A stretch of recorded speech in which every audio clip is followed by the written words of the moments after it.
My name is Myra Spencer. I'm 36, and I've stitched up strangers at 3 in the morning without my hands ever shaking. A year after my divorce, I was finishing a shift near the maternity ward when my ex-mother-in-law spotted me by the elevators. Carol Bishop had a way of smiling that looked like a door closing. She walked right up, smug as Sunday, and said it loud enough for the nurses to hear. Leaving you was the best decision my son ever made. Now he has a baby boy, with your best friend. 6 years of being called the broken one, packed into a single breath. I didn't flinch. I just looked at her, calm as a flat line, and said, "Is that what you believe?" 5 minutes later, a man neither she nor my best friend expected walked through that door. And the one name nobody wanted written down was about to be read out loud in a courtroom. Welcome back to Calm Drama Stories, where calm women face loud cruelty, and the truth takes its time, but never misses. If a quiet kind of justice is your thing, settle in. Drop a comment telling me where you're listening from, and be sure to subscribe. Let me back up 5 minutes, because the smile came before the man did. It was a Thursday, near the end of a 12-hour shift, and I was handing off a chart to a night nurse named Theo. The maternity wing sat one hallway over from the emergency department where I worked, and I'd cut through it 100 times without thinking. Carol was there visiting. Of course she was. Paige had delivered 3 weeks earlier, and the whole Bishop side of town had been parading through with balloons and casseroles. I knew that. I'd braced for it. What I hadn't braced for was Carol planting herself in my path like she'd been waiting all afternoon. She looked me up and down, taking in my scrubs and my tired eyes, and her chin lifted. That was when she said her piece about her son and his baby boy and my best friend. Theo went still beside me. A passing aide slowed her steps, and I felt my own thumb find the thin gold watch on my wrist, the one that had belonged to my grandmother, and press against its face the way I'd done since I was a girl, waiting out something I couldn't change yet. I didn't raise my voice. I'd learned a long time ago that the loudest person in a room is rarely the one holding the truth. "Is that what you believe?" I asked her again, softer this time. Carol blinked, thrown by the calm. She'd expected tears, or rage, or at least a flinch. She got none of it. And somewhere down that hallway, a set of automatic doors hissed open, though I didn't turn to look yet. I didn't know who was coming, but I knew what I'd already set in motion. Here's the thing you should know about me before the rest of it makes sense. I grew up in a farm town in southern Ohio, the kind of place where everybody's business is everybody's gospel. My mother cleaned houses. My father drove a feed truck until his back gave out. I worked 2 jobs through college and another 2 through medical school, and I learned to keep my head down and let my work speak. That was the whole of my philosophy for most of my life. Do good work quietly, and the truth will sort itself out. People will see who you really are. I believe that the way some people believe in luck, it made me good in a trauma bay, where you don't get to panic and you don't get to explain yourself.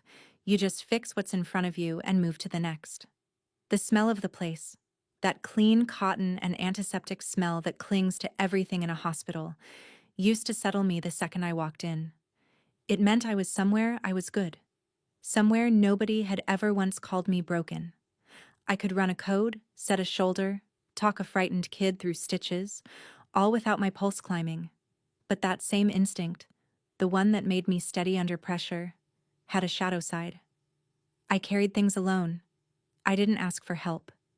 And when people started telling a story about me that wasn't true, I did the worst possible thing a quiet woman can do. I trusted that staying quiet would be enough. The hospital was the one place left where nobody dared call me hollow. The rest of my life by then was a different story. I married Mark Bishop when I was 28. He was charming in a way that made strangers feel chosen. He remembered names. He shook hands like he meant it. Half the county would have vouched for him, and for the first few years, so would I. We wanted children. We tried for a long time, and nothing happened. And the not happening sat in our house like a third person at the table. After about 2 years, I did what any doctor would do. I suggested we both get tested. Simple blood work, a basic workup. The kind of thing I ordered for patients all the time. Mark refused. He laughed it off at first, then got sharp about it. He said bishop men didn't have those problems. He wrapped it in a little speech about faith, about how we should leave it in God's hands. I pushed once. I pushed twice. And then I let it go. Because you cannot drag a grown man into a clinic, and because I still believed silence was a kind of patience. I went and got tested by myself. My results came back completely normal. I remember sitting in my car in the clinic lot, reading the paper, relieved and confused at the same time. If it wasn't me, then what was it? I didn't have an answer. I couldn't force one. And the longer I went without one, the easier it became for the people around me to write their own. By then, Mark had already started saying things, quiet things, to his mother first. That maybe the problem was me. That maybe I just couldn't. I didn't know yet how far a quiet lie can travel when the right person decides to carry it. Carol Bishop ran the women's circle at her church the way a general runs a campaign. She'd buried her husband young and raised Mark alone, and somewhere in those hard years she'd decided her son was proof she hadn't failed. He was perfect, because he had to be. If he wasn't, then what had all that sacrifice bought her? So when Mark whispered that the trouble was probably me, Carol didn't question it for a second. She picked it up, and she ran. It started small. A sympathetic sigh at a potluck. A hand on someone's arm. A lowered voice. Poor Mark. He wanted children so badly. Then it grew teeth. At a church supper that fall, she introduced me to a visiting pastor's wife with a look of practiced pity. "This is Myra," she said. "My daughter-in-law. She's a doctor, you know. Such a shame about the children." The woman gave me a sad, knowing nod, and I understood that whatever story had been told about me, it had already arrived ahead of me. I stood there in my good dress holding a paper plate, and Carol patted my hand like I was the one who needed comforting. Then she said the thing she'd go on saying for years, the thing she said the way other people say grace. Some women just aren't built for it. She smiled when she said it. She believed it. That was the worst part. She wasn't being cruel on purpose. She was repeating what her son had handed her, polished and certain, and she had no idea the words were a lie wearing her own voice. I drove home that night and didn't say anything to Mark. I should have. But I was still waiting for the truth to sort itself out. Paige Dolan had been my best friend since we were 15. We met in a high school chemistry class and stayed close through everything that came after. My move away for school, her string of jobs that never quite stuck, 2 states and a dozen years. She was the one I called when my father died. She stood up at my wedding in a green dress and cried during my vows. So when the church talk started getting to me, Paige was who I leaned on. She'd come over with wine and let me vent, and she always knew the right thing to say. Or so I thought. Looking back, every comfort she offered had a hook in it. "You're so accomplished, Myra. Maybe that's just not your path. Mark adores you. Don't let his mother get in your head. You don't need a baby to be whole." Kind words, all of them, but they always landed on the same bruise. They always reminded me of the thing I supposedly lacked. I didn't notice then how often her eyes drifted to Mark across a room, or how she'd started knowing things about his schedule that I hadn't told her. I was too busy being grateful to have one person who didn't seem to be judging me. She'd sit on my couch in my own living room and tell me I deserved better, and I'd nod, never once thinking she meant she deserved my life. People like Paige don't take what's yours all at once. They borrow it, piece by piece, until one day you look up and it's gone, and they're standing in it like they were always meant to. I trusted her completely. That was the second mistake I didn't know I was making. Mark filed for divorce on a Tuesday. I came home from a shift to find a manila envelope on the kitchen counter and his closet half empty. He didn't even wait to tell me himself. By the weekend, he'd moved into Paige's apartment across town, and the story had already been written for me. The version going around was tidy and cruel. Myra was cold. Myra was married to her job. Myra couldn't give him children, and a man wants a family, doesn't he? Carol made sure every pew heard it. "Paige, my page, said nothing to correct it. The two people who'd known me longest let me become a cautionary tale, and I didn't fight it. Because fighting felt like proving them right.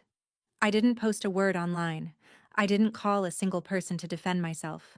I went to work the next morning and set a teenager's broken arm and told him he'd be fine, and he was. And that felt like the only true thing I did all week. If you've ever swallowed a lie about yourself just to keep the peace, to keep a family, a friendship, a reputation you'd spent years building, then you know exactly what that tastes like. It tastes like blood you're not allowed to spit out. Stay with me here, because this is where I started to understand something. The peace I was keeping so carefully wasn't even mine to keep. It belonged to the people lying about me. They were the ones who needed me quiet. Comment truth, if you've ever been there, and keep watching, because the silence didn't last. I want to tell you about the day a hospital board taught me that some things are worth getting loud about. The story stopped being about my marriage the day it walked into my hospital. I'd been in line for years to lead the emergency department. I'd built the trauma protocols half the county now ran on. The job was as good as mine, and everyone knew it. Then the whispers found the credentialing committee. Not the truth. There was no truth to find. Just the shape of it. Dr. Spencer's personal life is unstable. There are questions about her judgment. Did you hear about the divorce? About what her husband's family says? One board member, a man who golfed with Mark's uncle, started asking pointed questions about my fitness to lead under stress, as if I hadn't spent a decade staying calm while people bled out on my table.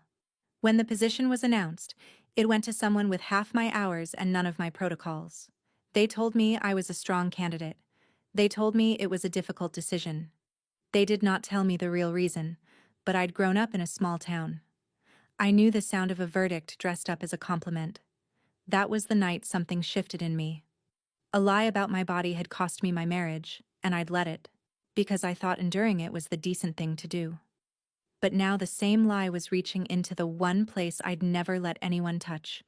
My work, my name, the thing I'd bled for. I sat in my car in the hospital lot, the same way I'd sat years before reading my normal test results, and I realized the silence I'd been so proud of had a price tag, and someone else had been quietly running up the bill. A nurse I trusted gave me the name of a lawyer named Ruth Calloway. Ruth's office was above a hardware store, and she had reading glasses pushed up into gray hair and a way of looking at you like she was already 3 moves ahead. I told her everything. The marriage, the church talk, the board, the job I'd lost. She listened without interrupting, which lawyers rarely do, and when I finished she set down her pen. "What you're describing might be defamation," she said. "Maybe false light. But I won't lie to you. It's hard." She laid it out plainly. To win, we'd have to prove 3 things: that a specific false statement had been made, that it had been spread to other people, and that it had caused me real, measurable harm. "The harm part you've got," she said. "A lost promotion is a number. A salary is a number. That's the easy part." I sat there turning my grandmother's watch around my wrist. "And the false part?" Ruth looked at me over her glasses.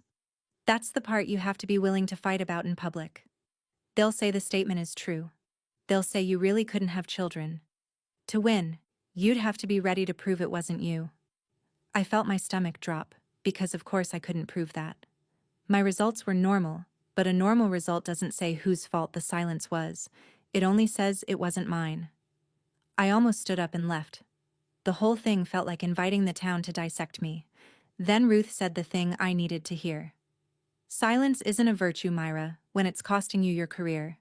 Sometimes the kindest thing you can do for yourself is make them prove what they're saying." I didn't answer right away, but I didn't leave either. I spent 2 weeks weighing it. I'm not impulsive. I make decisions the way I read a chart. Slowly, then all at once. I wrote down everything I stood to lose. The church community that had watched me grow up. My standing in a town that already half believed the worst. The way people would talk, calling me bitter, calling me cold, saying I was the kind of woman who sues her ex-husband's family out of spite. I knew exactly how that story would go, because they'd already written most of it. But then I wrote down the other column. My name, my work, the truth, and the simple fact that I had done nothing wrong and was being punished for it anyway. I kept coming back to one thing. I wasn't doing this to hurt Mark. If I'd wanted to hurt him, I'd had a year of chances. I was doing this so that a hospital board would stop believing a story that wasn't true, so that the next time my name came up in a room I wasn't in, it came up clean. That was the line I drew, and I drew it on purpose. This wouldn't be revenge. Revenge is loud and hungry and never satisfied. This would be the truth, said once, in a place where it counted, by someone who'd finally decided she was done carrying a lie that belonged to other people. I called Ruth on a Monday morning before my shift. I told her I was in. Good, she said. Then let's make them say it under oath. I hung up and walked into the trauma bay and had the steadiest day I'd had in a year. Turns out a made-up mind is its own kind of calm. Ruth drafted the complaint over the next few weeks. It named the specific statements, the dates, the witnesses who'd heard them. It laid out the lost promotion, the salary difference, the documented harm to my professional reputation. Reading it was strange. My whole quiet humiliation, organized and numbered and turned into something with weight. When it was filed, the news moved through town faster than any ambulance I'd ever ridden. Myra Spencer is suing the bishops. Carol was incandescent. She told the women's circle I'd become vengeful and godless, that grief over my empty house had turned me cruel. She doubled down on every word she'd ever said, which, though she didn't know it, was exactly what Ruth had hoped she'd do. Mark stayed quiet at first. Paige did too. But I started getting messages. Some cruel, some curious, a few quietly supportive from women who'd had their own reputations rewritten by people who claimed to love them. One read, "Good for you." They did the same to my sister. I didn't respond to any of them. I just kept showing up to work and let the case move at the speed of the law, which is to say, slowly. Ruth told me the next step was the other side's response. How Mark's lawyer chose to defend the statements would shape everything. They've got two roads, she said. They can say the comments were just opinion, hurt feelings, nothing actionable.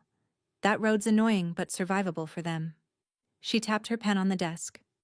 Or they can plant their flag and say the statements were true. That you really were the reason. That road is the one I'm praying they take.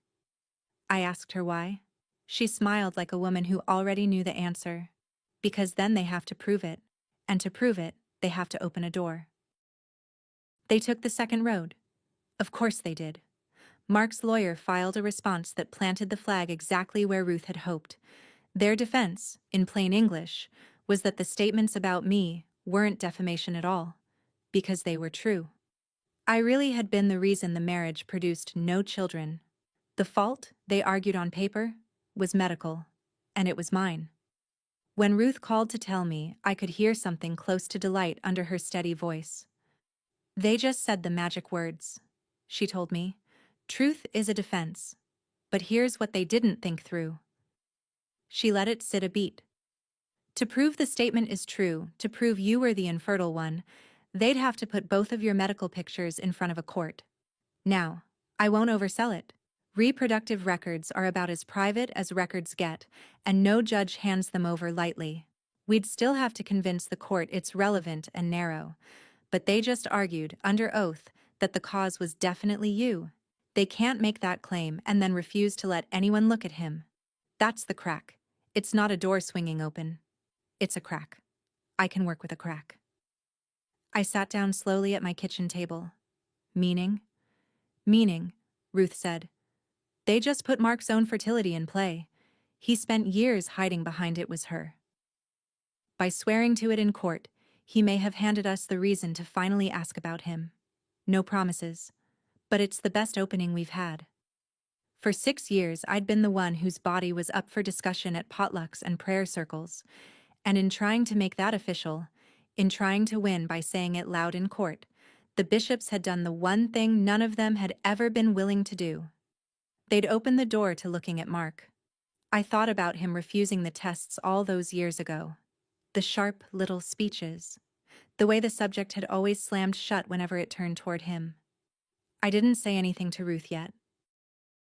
But a thread I'd buried a long time ago had just twitched, and I felt it move. That night I couldn't sleep, so I did what I always do when something won't sit right. I went back through the timeline in my head, slow and careful, like reading an old chart for the thing you missed the first time. And there it was, 7 years back. A morning early in the marriage when Mark had driven up to the city alone for what he called a routine physical. He'd been gone all day. He came home different, quiet in a way that wasn't like him, short with me over nothing, and he'd poured himself a drink before dinner, which he never did on a weekday. I'd asked if everything was okay. He'd said the doctor was a quack, and the whole trip was a waste, and he changed the subject so hard it left a mark.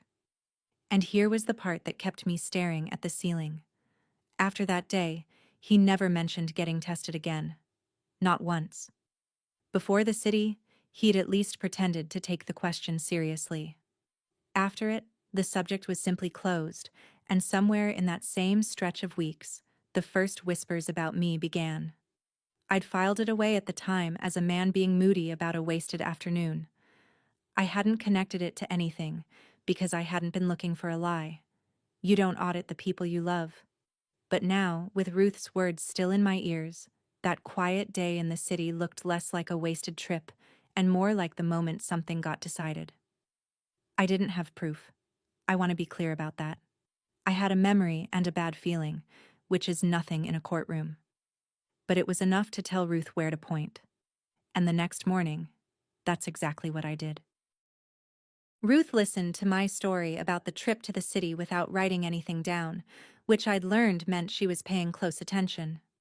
When I finished, she was quiet for a moment. On its own, that's nothing, she said.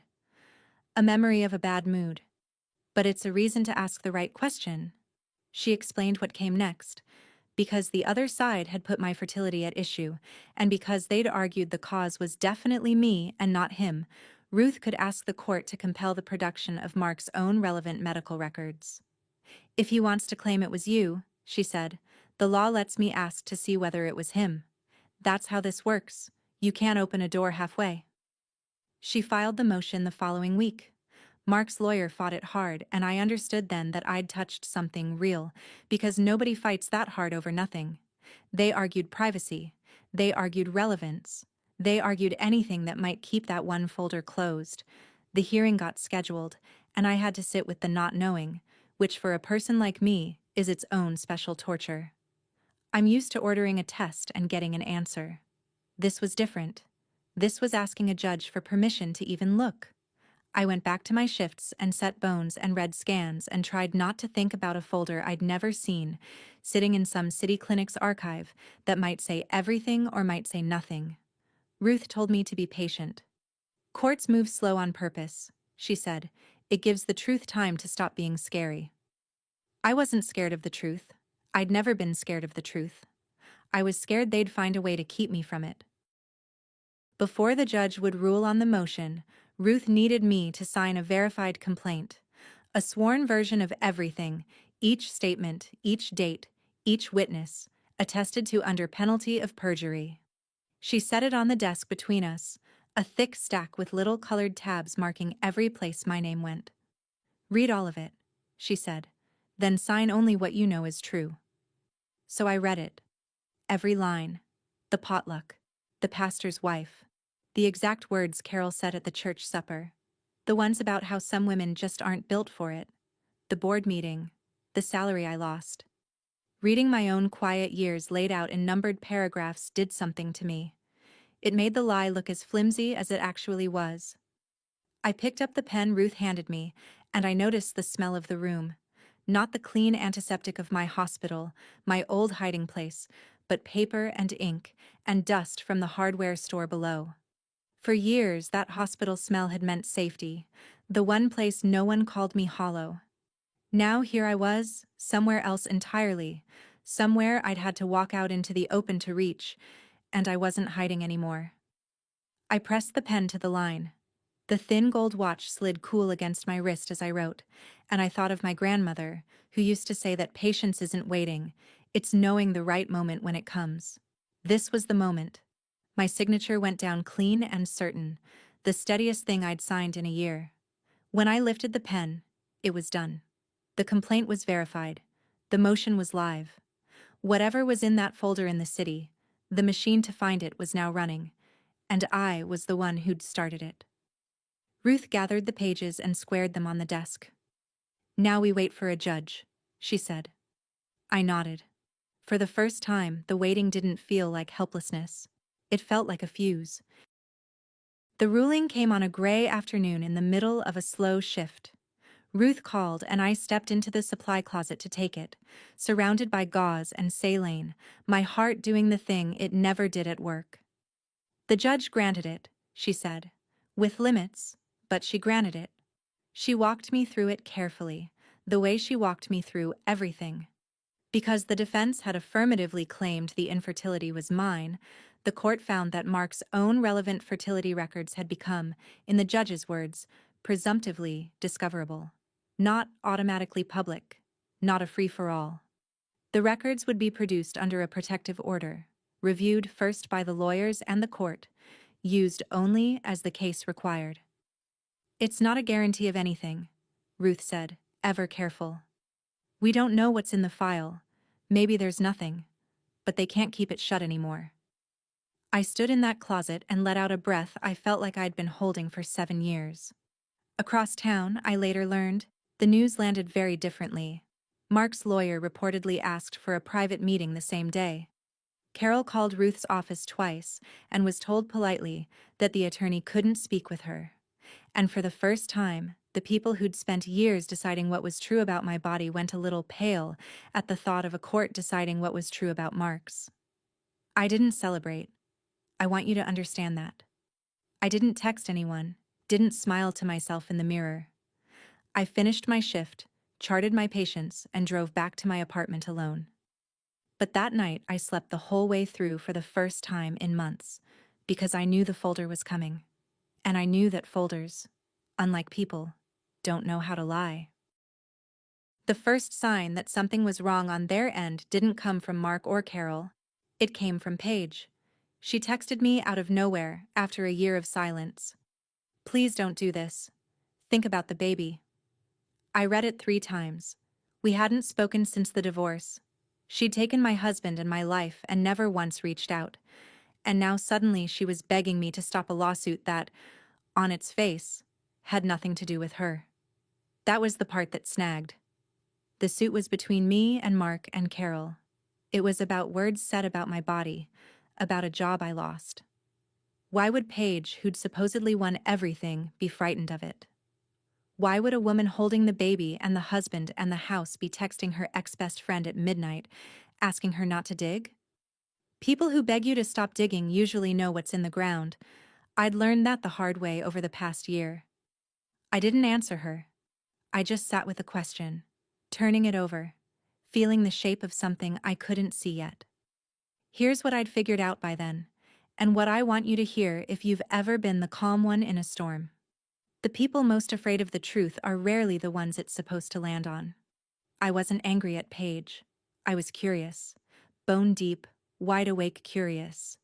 If a quiet woman finding her spine is your kind of story, hit subscribe so the next part finds you, and tell me in the comments where you would have stopped. Because I almost did. Twice. But Paige's text didn't make me want to stop. It made me want to keep going. A frightened person had just told me, without meaning to, that there was more in the ground than I knew. The folder came 8 days later. I want to be precise about how, because it matters. I did not see it first. I couldn't have, and I wouldn't have. I'm a doctor, and there are records I have no right to touch, not my ex-husband's, not anyone's. That's the law, and it's a good one. The records went to Ruth, through the proper channel, under the protective order the judge had set. She read them with the other side's lawyer present, the way it's supposed to work. Then she called me and asked me to come to her office, which she'd never done before. I knew before I sat down. She had the careful face people get when they're about to hand you something heavy. 7 years ago, she said, Mark went to a clinic in the city. The one you remembered. She slid a single sheet toward me, just the line that mattered. The rest blacked out under the court's seal.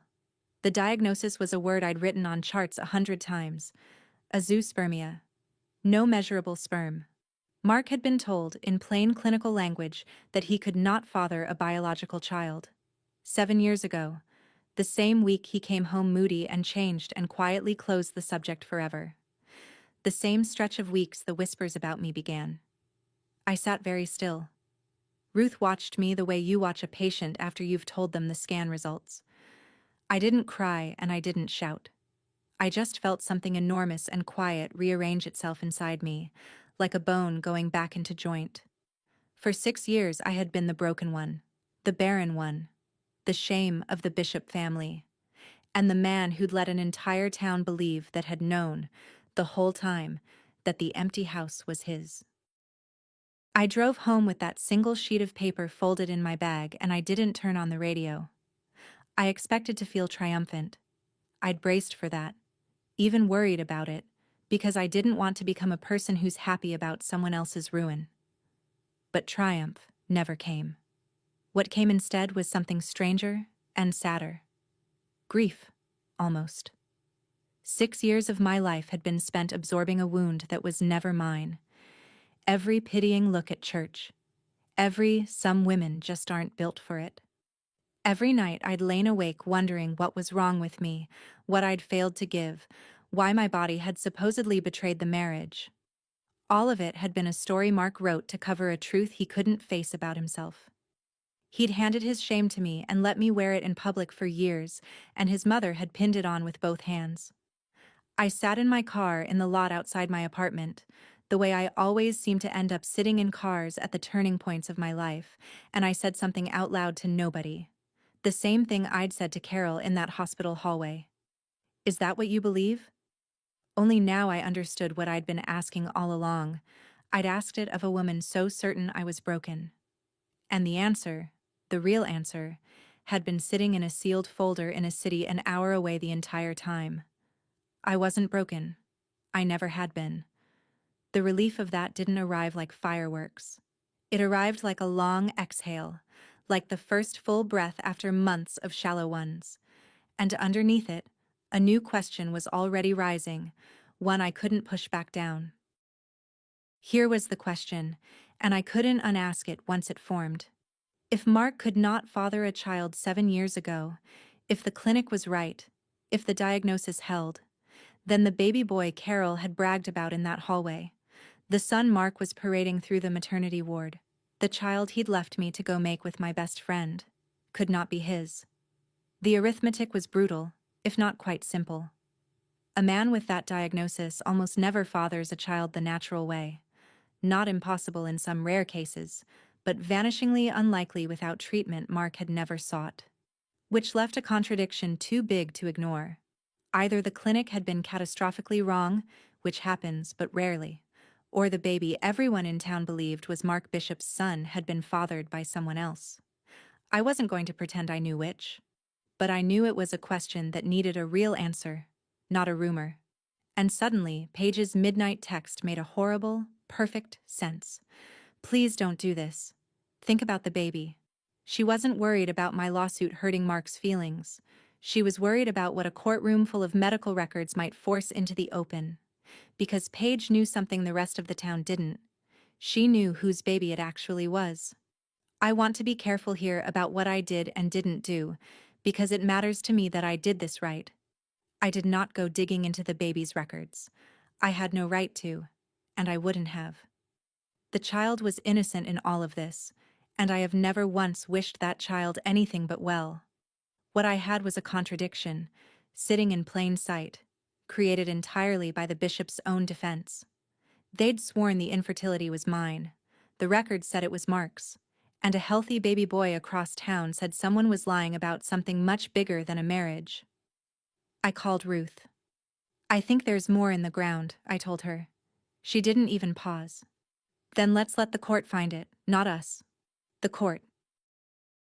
The man who'd walked into the hospital room that day, the one I told you about at the very start, had a name. Daniel Reyes. I didn't know him then. I learned about him the way I learned everything in this story. Slowly, properly, through the channels that don't lie. It turned out that during the months Paige and Mark were getting together, while Mark was still telling the world his wife was the broken one, Paige had been involved with someone else too. Daniel. A quiet man, by all accounts, who'd been led to believe the relationship was more than it was. When she chose Mark, Paige had cut Daniel off completely, blocked his number, never told him she was expecting, never breathed a word about a due date or a hospital. She'd gambled that he'd simply disappear, that he'd never connect the dots. But the timing hadn't sat right with him, and he'd kept asking quiet questions of the few people they'd both known. That very morning, one of them had let the hospital and the date slip. So he came. To see the child he suspected was his. And the moment he stepped through that door, the one person she'd been so sure would never find her. Paige's face drained of every drop of color. That's the picture I want you to hold. Carol, smug by the elevators, certain her son's perfect life had proven me worthless. And 5 steps behind her, walking into the maternity room, the living proof that the perfect life was built on the same kind of lie they'd buried me under for years. I didn't engineer that moment. I didn't even understand it when it happened. I just smiled at Carol and asked if that was really what she believed. And then a door opened and a stranger walked through it. And a whole house of lies started quietly coming down without my lifting a hand. Daniel, it would turn out, had questions a court could answer. And in a town where everyone had been so sure they knew the truth about my body, the truth about everyone else's was about to get its day. Mark knew. That's the thing I keep coming back to, the thing that turns this from sad to unforgivable. He'd known for 7 years that he couldn't father a child. So when Paige got pregnant, he knew, with absolute certainty, that the baby wasn't his. And he took it anyway. He stood up in front of his mother and his church and his whole small world and let them believe he'd made a son. The son his barren first wife had failed to give him. He used a child that wasn't his to complete the story that had destroyed me. Think about the nerve of that. The cruelty isn't even the affair, or the lie about my body, though those are bad enough. It's that he looked at a baby he knew couldn't be his, and saw, first and foremost, a prop. Proof of his manhood. The final period at the end of the sentence he'd been writing about me for years. I tried, honestly, to find some sympathy for him. I'm not a hard person by nature, but every time I reached for it, I hit that same wall. He'd had 100 chances to tell the truth and quietly let me go. Instead, he'd built a monument to a lie and put a real child on top of it.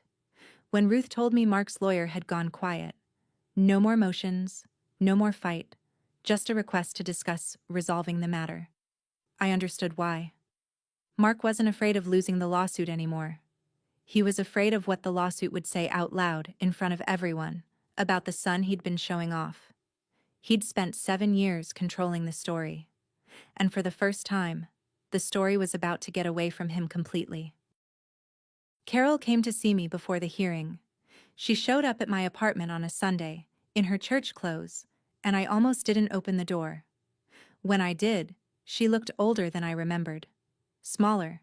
She didn't apologize. I want to be honest about that, because for a moment I thought she might. She stood in my doorway and asked me, in a voice with a crack running through it, to drop the suit. Not for Mark, she said. For the family. For the baby. For the name. And as she spoke, I saw something I hadn't expected to see. I saw a woman who'd been lied to by her own son for 7 years. A widow who'd poured everything she had into one boy and built her whole self around the certainty that he was good. She hadn't spread those cruel words because she was evil. She'd spread them because Mark had handed them to her, polished and certain, and she had loved him too much to ever doubt him. For one breath, standing in my own doorway, I felt for her. She was human. She'd been used too. But then she said it again, the line she'd carried for years. Except this time it came out as a plea instead of a pronouncement. Some women just aren't built for it, Myra. Why drag everyone through the mud over it? And I understood that even now, even standing on the edge of the truth, she'd rather protect the lie than let go of it. Sympathy is not the same as surrender. I could see her pain and still refused to carry her son's shame one more day. Carol, I said quietly, go home. The mud was never mine. She left without another word, and I closed the door, and I didn't feel cruel. I felt finished. Mark's lawyer offered a settlement, a quiet one. They'd pay a sum, issue a private retraction to the hospital board, make my professional record clean again, if I agreed to seal everything and never speak of it. Ruth laid the offer on her desk and watched me. It's a good deal, on paper, she said. You'd get your name back. The board would hear the truth. You could walk away with everything you came for. She wasn't wrong. It was, by the numbers, a win. Everything I'd said I wanted. My reputation, restored. The job, back in play. And all I had to do was let the truth get whispered in a back room and then locked in a drawer forever, while Carol kept saying her line at church and Mark kept showing off a son who wasn't his, and the story about the broken doctor stayed half alive in the corners of town where private retractions never reach. I thought about it for a long time. Then I told Ruth no. Not out of spite. I want to be clear, because the difference matters. I didn't refuse because I wanted to watch Mark burn. I refused because a private truth was just a quieter version of the same lie. For 6 years they'd said it about me out loud, in churches and at potlucks, where everyone could hear. The correction had to live in the same place. Not a whisper. Not a sealed drawer. The truth, said once, where it counted, in front of the same people who'd believed the lie. I'm not going to whisper an apology for a wound he handed me, I told Ruth. I'll say it once, where it counts. And then, I'm done carrying it. Ruth capped her pen and smiled. Then we go to court, she said. Wear something you can breathe in. The hearing was held in the county courthouse on a bright, cold morning. I'd expected to be nervous. I'd run 1,000 codes without my hands shaking, but this felt different, because this time the thing on the table was me. The room filled in a way that told you everything about how small towns work. 2 members of the hospital board, there to see what they'd been wrong about. Several women from Carol's church circle, the same ones who'd nodded along to her pity for years. Carol herself, rigid in the second row. Mark beside his lawyer, pale and sweating in a suit that no longer fit him right. And Paige, near the back, holding herself very still, with a quiet man named Daniel sitting 2 rows behind her whose presence she could feel without turning around. I sat at Ruth's table and felt the whole architecture of the past 7 years gathered in one room. For 6 years these people had been the audience to my humiliation. They'd watched a woman get quietly branded and said nothing, or worse, repeated it. Now they were the audience to something else. That's the part I'd insisted on, the part Ruth understood. The lie had been public. The truth had to be public too, in front of the same eyes, or it would never really undo what had been done. I wasn't there to scream. I'd decided that weeks ago. I was there to let the truth stand up in the light and be counted, with witnesses, on the record, in the one kind of room where saying something false under oath has a cost. The judge took her seat. The room went quiet, and I felt my grandmother's watch, cool and certain against my wrist, ticking out the moment I'd waited 7 years for. Ruth didn't raise her voice once. That's what I remember most. She built it the way you build a diagnosis, one finding at a time, calm and unhurried, until the conclusion was the only one left standing. She established the statements, the dates, the witnesses, Carol's own words repeated at potlucks and prayer circles, that some women just aren't built for it. She established the harm, the lost promotion, the salary, the documented damage to my name. Then she addressed the defense's own claim, that the statements were true, that the infertility was mine. And she asked the court to consider the records the defense had forced into the case by making that very argument. Under the protective order, only the necessary line was read. 7 years ago, Mark Bishop had been diagnosed at a city clinic with a condition that made fathering a biological child medically impossible. The room changed temperature. I watched the church women turn to look at Carol, who had gone the color of paper. Then Ruth, gentle as anything, laid the contradiction on the table, the one the bishops had built with their own hands. The defense had sworn the empty marriage was my fault. The record said it was Mark's. And there was, by the family's own loud account, a baby boy. She noted that the question of that child's paternity had become relevant to the support and custody matters now before a related court, and that genetic testing in that proceeding had not supported Mark's biological paternity. She said it plainly, without drama, the way you'd read a lab value. And that was when Mark stood up. "That's not... You can't..." His voice cracked across the courtroom. The judge told him to sit. Carol was on her feet too now, saying my name like an accusation, saying it couldn't be true, saying I'd twisted everything. The two of them, loud and unraveling, while I sat perfectly still at the table and said nothing at all. Carol turned on me then, the way drowning people grab at whatever's nearest. Her composure was gone, her church supper certainty cracked wide open, and out of the wreckage came the only words she had left. "Some women just aren't built for it," she cried, pointing a shaking finger across the room. "Some women just aren't..." She couldn't even finish it the second time. And I stood up, slowly, because I'd waited 7 years and I wasn't going to rush this. I didn't shout. I kept my voice flat and clear, the voice I use when I have to tell a family something true and hard, the kind of voice that's calmer than the room can stand. "You're right, Carol," I said. The whole courtroom went silent. "You're exactly right. One person in this marriage was never built to have children." I let that sit. I looked at Mark, then back at his mother. The file only ever had his name on it. Somewhere in the back of my mind, a hymn was playing, the one from my wedding, the one Carol had picked, the one that had floated through that church the day I married into all of this. It had meant one thing then. It meant the exact opposite now. Carol's hand dropped. Mark had his face in his hands, and the women from the church circle, the ones who'd nodded along to my ruin for years, sat there with the truth finally settling over them, rearranging everything they thought they'd known. I wasn't built wrong. I'd never been built wrong. The man who'd let an entire town believe otherwise was sitting 6 feet away, falling apart, while the calm woman he'd called broken stood steady on her own 2 feet. I'd said it once, out loud, where it counted. And I was already, finally, setting it down. What followed wasn't dramatic in the way you might imagine. There was no shouting match, no one dragged out.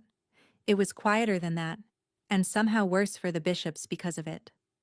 Mark didn't deny it again. He couldn't. He sat with his head down while his own lawyer asked for a recess, and when the judge granted it, he didn't get up.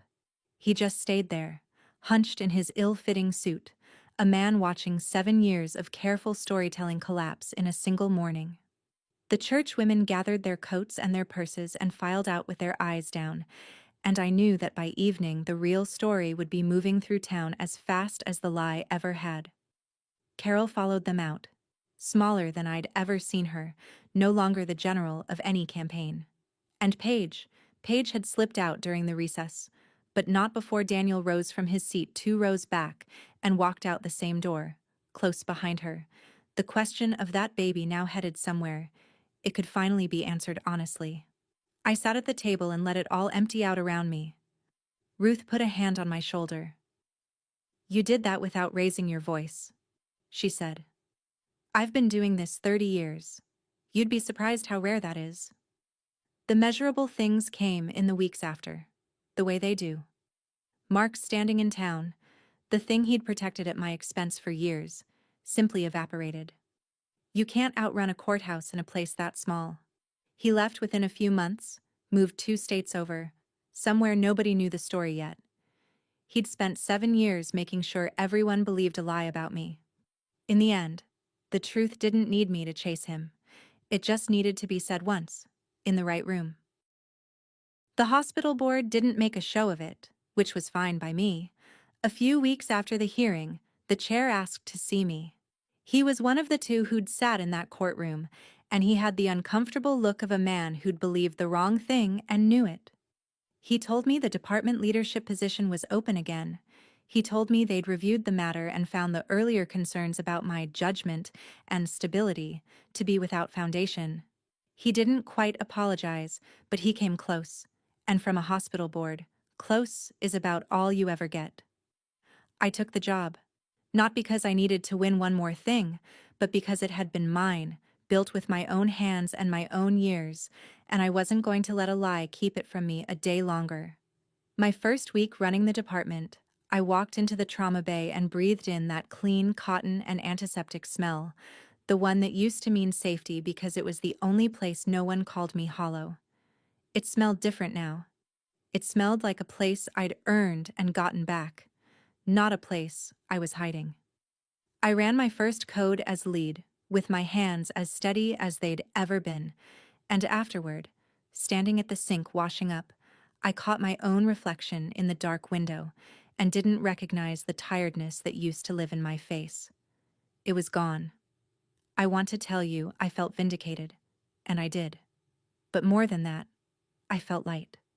Like I'd been carrying a bag of stones for 7 years without knowing the handle was right there, and someone had finally shown me I was allowed to put it down. People always want to know what happened to everyone after, so let me tell you, and then I'll let you go. Mark left, like I said. Last I heard, he was somewhere out west, starting over in a place that hadn't heard the story yet. I don't wish him harm. I don't wish him much of anything anymore, which is its own kind of freedom. Carol lost the thing she'd built her whole self around, not because I took it from her. I never said a word against her at that church, but because the truth about her son was simply too big to keep out of a town that size. The women's circle she'd ruled for 30 years quietly moved on without her. I heard she stopped going. I felt a small, real sadness about that. The sadness you feel for someone who chose the lie right up until it took everything. Paige and Daniel worked out the matter of the baby through the courts, the proper way, and I hope, for that child's sake, they found something steady on the other side of it. That little boy didn't ask for any of this. Paige and I never spoke again. Some friendships don't break. They just turn out never to have been what you thought, and you set them down with the rest. As for me, I kept the job, kept the apartment, kept the watch on my wrist. I didn't file anything more. I'd gotten what I came for. My name was clean, and the truth was standing up on its own, and that was enough. There was one more thing I did, and then I was done. I wrote Carol a short note, not a long one, not an angry one. I'd thought about her standing in my doorway in her church clothes, a woman who'd been lied to by her own son and chose the lie anyway, and I found I didn't want to carry any anger toward her into the rest of my life. Anger is just one more bag of stones, so I kept it simple. I won't carry your son's lie anymore, I wrote. You shouldn't either. That was all. I didn't expect a reply, and I didn't get one. But writing it closed something. I slid my grandmother's watch off my wrist that night and held it for a minute, thinking about what she used to say, that patience isn't waiting, it's knowing the right moment when it comes. I'd waited 7 years for the right moment. It had come, and I'd met it. And now the time that watch had been counting wasn't borrowed against some future reckoning anymore. It was just mine, the whole quiet rest of my life, finally, entirely mine. If you take one thing from my story, let it be this. The truth doesn't shout, and it doesn't chase. It just waits, patient as a watch, for the day someone finally stops being afraid and asks the right question out loud. That's my story. 6 years of a name that was never mine, and one quiet question that brought the whole thing down. If you've ever been told you were the broken one, let this be your sign to stop carrying it. Tell your truth where it counts, and then set it down. If this reached you, share it with someone who needs to hear it tonight. Drop a comment, hit subscribe, and I'll see you in the next one.